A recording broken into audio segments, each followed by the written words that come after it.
21শে August grenade হামলার মিথ্যা মামলা থেকে জনাব তারেক রহমান সহ সকল আসামিকে খালাস প্রদান। গাজীপুর থেকে মোহাম্মদ শামীম শাহরিয়ার প্রতিবেদন। 2004 সালের 21শে আগস্ট গুলিস্তান আওয়ামী লীগ অফিসের সামনে আওয়ামী লীগের সমাবেশে গ্রেনেড হামলা চালানো হয়। তবে হামলায় বেঁচে যান আওয়ামী লীগ সভাপতি ও তৎকালীন বিরোধী দলীয় নেতা শেখ হাসিনা। এই হামলায় আওয়ামী লীগের মহিলা বিষয়ক সম্পাদক সাবেক প্রেসিডেন্ট মরহুম জিলুর রহমানের স্ত্রী আইবি রহমান সহ 24 জন নিহত হন। আহত হন দলের 3 শতাধিক নেতাকর্মী। ঘটনার পরদিন মতিঝিল থানায় হত্যা ও বিস্ফোরক দ্রব্য আইনে পৃথক 2টি মামলা করা হয়।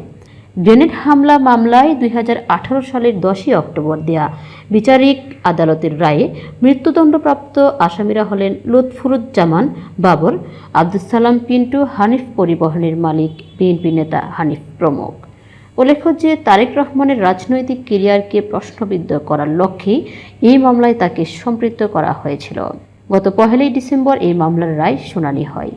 রায় শোনার পর দণ্ডিতদের স্বজনরা আল্লাহর দরবারে শুকরিয়া আদায় করেন। এ সময় যুক্তরাজ্য শাখা কমিউনিটির নেতৃবৃন্দ আয়োজিত এক আলোচনা সভা এবং দোয়ার আয়োজন করেন। এর মধ্যে বিশিষ্ট ব্যবসায়ী যুক্তরাজ্য জনাব আহসান উদ্দিন মানিক হাই, জিয়া পরিষদ যুক্তরাজ্য শাখা সাংগঠনিক সম্পাদক ও গাজীপুর জেলা জাতীয়তাবাদী ফোরাম যুক্তরাজ্য শাখার সম্মানিত আহ্বায়ক এবং হানিফ এন্টারপ্রাইজের মালিক মোহাম্মদ হানিফ সহ উপস্থিত অনেকেই বক্তৃতা রাখেন।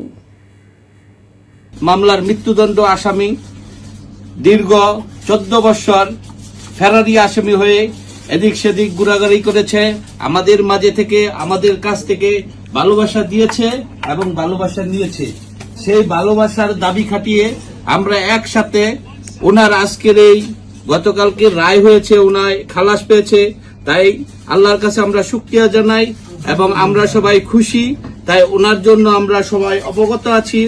আমরা সবাই একসাথে ওনার জন্য দোয়া করব, দেশবাসীর জন্য দোয়া করব এবং ফ্যাসিস্ট হাসিনার রোষাতলে যারা আসিল সবার জন্য দোয়া করব।